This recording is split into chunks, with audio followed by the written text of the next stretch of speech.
Salut tout le monde, j'espère que vous allez bien. On se retrouve un peu comme d'habitude maintenant pour une vidéo achat manga. Vous allez très rapidement le remarquer, mais cette semaine j'ai acheté des mangas qui pour moi je trouve sont excellents.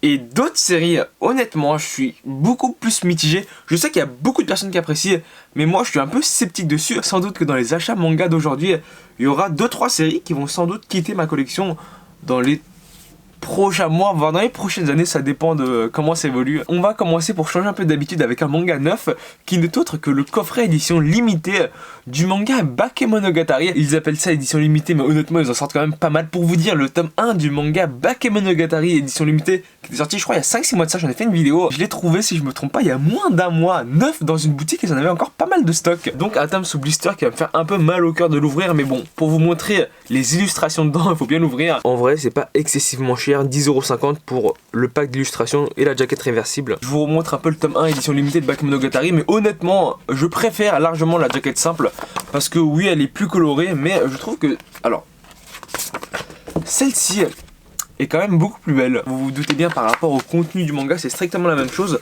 Et par contre dans le tome 1 il y avait aussi ces quelques illustrations. Principalement on avait des illustrations de l'auteur, mais le plus intéressant pour moi c'est les illustrations des autres deux auteurs par rapport au manga Bakemonogatari. Là t'as Hiro Mashima, l'auteur de Fairy Tail. Là t'as l'auteur de Soul Eater, et là si je me trompe pas c'est l'auteur de Roméo vs Juliette. Je vais ouvrir tout ça pour voir à quoi ressemblent les illustrations dans cette édition limitée. Je vous montre rapidement la couverture du premier volume édition limitée. Donc logiquement sur l'autre face on a la jaquette de l'édition simple qui moi je trouve est tout aussi belle. Ici aussi je vous cache pas que j'ai une préférence pour l'édition simple parce que je préfère quand les personnages sont dessinés en gros plan. Cette fois je vais vous montrer toutes les illustrations parce que ça c'est le seul dessin de Ograte dans le pack et il y a plein de mangaka que j'arrive pas à reconnaître. Donc le premier c'est Ograte. Ça je n'ai aucune idée de c'est qui. Celui-ci non plus. En tout cas c'est sûr que c'est pas Ograte. Là non plus. Là non plus. En vrai je n'ai quasiment idée d'aucune. Voilà, je vous laisse admirer tout ça. Celui-là, c'est Ken Akamatsu, l'auteur de Uki Holder actuellement. Ça, c'est, je crois, Yamada Semanovic, mais je suis pas sûr. Ça ressemble un peu. Non, je ne connais pas. Celui-là, je crois que c'est Keitume, mais je suis vraiment pas sûr. Aucune idée. Ça, c'est le vide total. Celui-là, j'ai bien aimé, mais je vois pas c'est qui. Alors, le reste, c'est pas vraiment des illustrations, c'est plus des... C'est pas grand-chose en fait. Donc un bon paquet d'auteurs que je ne connais pas. Si vous les reconnaissez, n'hésitez pas à me dire ça en commentaire. Ensuite, alors là, j'ai acheté un artbook. Pour être un peu plus précis dans ce que je dis, j'ai acheté et racheté un artbook. Donc ça, c'est un artbook que je possédais déjà de Full Metal Alchemist. Et celui-ci, je l'ai vraiment pas payé cher. Je crois même qu'on me l'a donné. Il y a une raison pourquoi on me l'a donné, parce que en fait, il a pris l'humidité. Ça se voit quand même assez salement. Mais là, t'as des pliures liées à l'humidité. Et voilà. En soi, ça gêne pas vraiment. Et encore, je vous laisse voir, mais il y a clairement quelque chose. Et ça, si je vous en parle en vidéo, c'est que je l'ai racheté. Donc voici l'artbook de Full Metal Alchemist qui n'est pas abîmé. Tout de suite, on peut voir que c'est lisse. Je vais vous montrer quand même quelques illustrations. Après, moi, j'ai toujours pensé que Full Metal Alchemist, c'était pas un manga qui était très bien dessiné. Donc pour ceux qui achètent l'artbook, c'est pas vraiment pour le dessin parce que c'est pas excellent, c'est vraiment parce qu'ils sont fans du manga. Recueil d'illustrations Full Metal Alchemist, le tome 1. Et le recueil d'illustrations Full Metal Alchemist, le tome 2, et celui-ci je ne le possédais pas du tout. Vous le devinez sans doute, la suite directe du 1.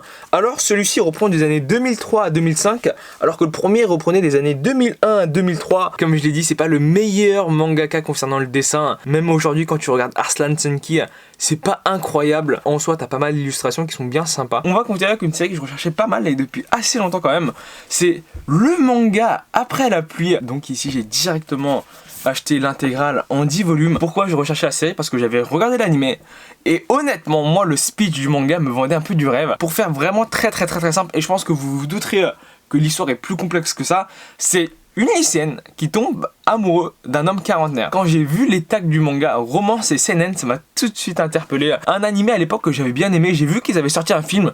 Honnêtement le film m'a l'air vraiment bien. Et sinon à part ça, j'avais un peu feuilleté le manga en scan. Et en vrai, c'est quand même vraiment bien dessiné, c'est assez particulier quand même. Je vous montre rapidement quelques planches. Ici on est que au tome 1 et vous pouvez voir que le dessin est quand même bien appréciable et il faut savoir qu'il s'améliore encore plus par la suite. Après la pluie, je pense que c'est une série que je vais m'empresser de lire parce que comme le problème de la plupart des animés, en fait ça ne termine pas le manga et moi j'ai envie de connaître la fin. Donc les 10 volumes, l'intégrale du manga Après la pluie. On continue avec un manga où j'avais lu le tome 1 à l'époque et j'avais vraiment beaucoup apprécié. C'est le manga Man in the Window. Vraiment là je vous spoil même pas le tome 1. Le speech du manga, c'est un mec qui un jour se retrouve dans une ruelle, il regarde par la fenêtre et t'as son lui du futur qui vient lui parler. Sans rentrer en détail de ce qui va se passer par la suite, il va lui expliquer ce qui va lui arriver et il va l'aider à sortir de cette situation. Un tome 1 très dynamique, très bien raconté et là il n'y avait aucun problème. Et même à la fin du tome 1, tu te dis qu'est-ce qui va se passer ensuite. Je me suis dit forcément j'achète le tome 2 et j'apprends deux choses.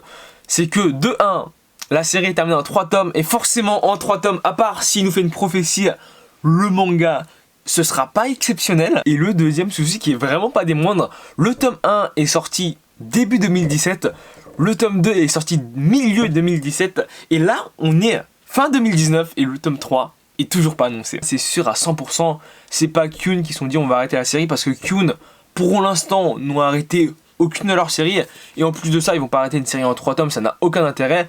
Donc je pense que le problème doit venir du Japon ou de l'auteur, mais en tout cas actuellement on a 2 tomes et le troisième je pense qu'il va venir mais ils vont nous faire un peu une Killer Instinct. Il y a des séries en France c'est comme ça, t'as le tome 1, le tome 2, le tome 3, le tome 4 qui sortent normalement et le dernier tome il prend 5 ans à sortir, on sait pas pourquoi.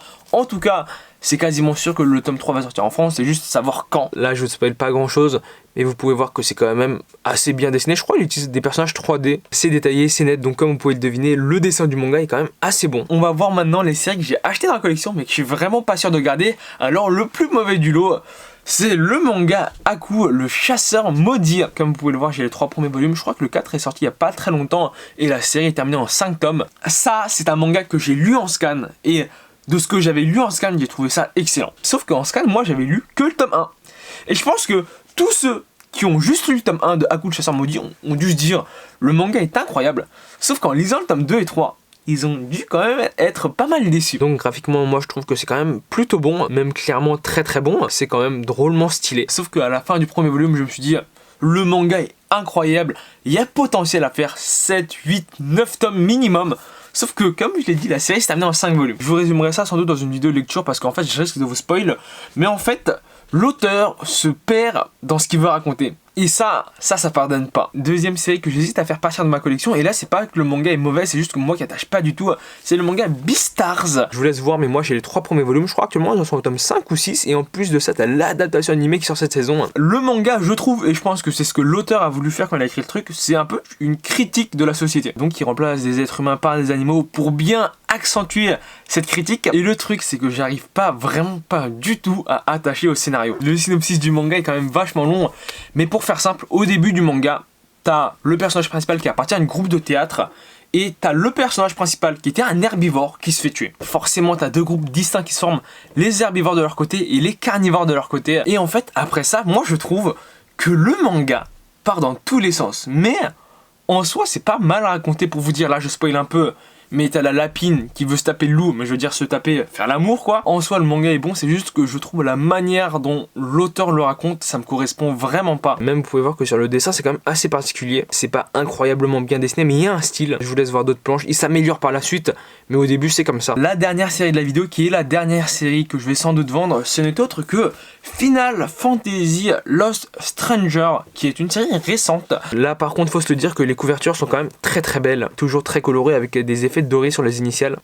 Pour les couvertures, rien à dire dessus. Dans ce cas-ci, j'ai pas encore lu le manga, sauf que ce qui me pose problème, c'est que c'est un Final Fantasy. D'expérience, tous les mangas qui adaptent des jeux vidéo sont vraiment jamais très très bons. Par exemple, tous les Tales of, en fait, pour moi, le fait qu'ils adaptent un jeu vidéo en manga vise principalement le public du jeu vidéo. Et je pense que ça c'est aussi un peu le cas du manga Grand Blue Fantasy. Clairement quand je vois un manga comme ça, je me dis, est-ce que le manga vise le public du jeu vidéo où ça peut parler à tout le monde. En soi, quand je regarde le dessin, ça m'a l'air pas trop mal, mais je me permets de poser quand même quelques doutes. Ça, c'est sans doute la plus belle planche du tome 1, puis après, c'est de ce niveau-là qui est quand même très très bon. Donc ça, c'est par les éditions Manabu, qui sont à fond, je trouve, sur les mangas qui réadaptent les jeux vidéo. Ils ont fait, alors c'est pas vraiment le cas, mais High Score Girl, bon, c'est pas une adaptation de jeu vidéo, mais ça parle un peu de ça. Tous les personnages qui sont édités en France, c'est eux qui les ont.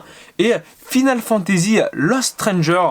Donc j'attends de voir ce que ça donne. Ils ont même Tales of Berseria si je me trompe pas. En tout cas, j'espère que la vidéo t'a plu. Si c'est le cas, n'hésite pas à laisser un pouce bleu, n'hésite pas à t'abonner, c'est le plus important. Je te dis à la prochaine vidéo. Salut!